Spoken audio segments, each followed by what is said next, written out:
আজকে আমি আপনাদের সঙ্গে এমন একটি রেসিপি শেয়ার করব যেটা বানালে আমি অবশ্যই আমার জন্য আগে থেকে একটু উঠিয়ে রাখি, নাহলে দেখা যাচ্ছে আমি ভাগে পাই না। আজকে আমি সজনে পাতা দিয়ে একটা রেসিপি দেখাবো। এই জন্য প্রথমে আমি গাছ থেকে সজনে পাতা পেড়ে নিয়ে আসলাম। এখন সজনে পাতাগুলো বেশ ভালো করে আমি বেছে নিব। সজনে পাতার এই রেসিপিটা যদি আপনি বানান তাহলে এটার সঙ্গে আর অন্য কিছু খেতে ইচ্ছা করবে না। এই এক সজনে পাতার রেসিপি দিয়েই আপনি পুরা ভাতটা তৃপ্তি সহকারে খেয়ে উঠবেন, এত মজা লাগে। সজনে পাতাগুলো বাছা হয়ে গিয়েছে, এটা এখন আমি ধুয়ে নিব। আমি এখন চুলার উপর একটা প্যান দিয়ে তার মধ্যে দিয়ে দিলাম অল্প তেল এবং দিয়ে দিলাম 4-5টা শুকনো মরিচ, কয়েক কোয়া রসুন। শুকনো মরিচ রসুন আমি কিছু সময় ভেজে নিয়ে এর মধ্যে দিয়ে দিচ্ছি পেঁয়াজ কুচি সহ আমি আরও কিছু সময় ভেজে নিব। পেঁয়াজ কুচি নরম হয়ে এলে এখানে দিয়ে দেব ধুয়ে রাখা সজনে পাতাগুলো।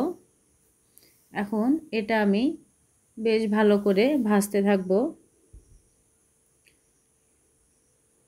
এটা আমি অল্প জালে ভাজতে থাকবো, জাল জোরে দিলে নিচ থেকে পুড়ে যাবে, এই জন্য খুব অল্প জালে ভাজতে থাকব।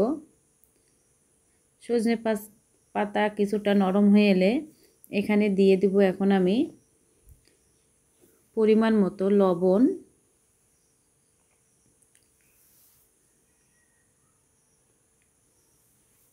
দিয়ে দিচ্ছি সামান্য হলুদ লবণ দিয়ে আমি এটা 3 থেকে 4 মিনিট ভেজে নিব। একবার হলেও এই রেসিপিটা করে দেখবেন, এত বেশি ভালো লাগে যে আপনি কল্পনা করে পাবেন না। আমি ঢেকে দিলাম, 4-5 মিনিট ঢেকে রেখে আমার এটা ভাজা হয়ে গিয়েছে। এখন এটা আমি নামিয়ে নিব। এদিকে আমি পাটাটা ধুয়ে পরিষ্কার করে নিয়েছি। এখন এই যে সজনে পাতাটা ভেজে নিলাম, এটা এখন সুন্দর করে বেটে নিব। সজনে পাতা এভাবে তেলে একটু ভেজে নিয়ে আপনি যদি পাটায় বেটে ভর্তা করেন, সেটা খেতে যে কি দারুণ লাগে তা বলে বোঝানো যাবে না, না খাওয়া পর্যন্ত।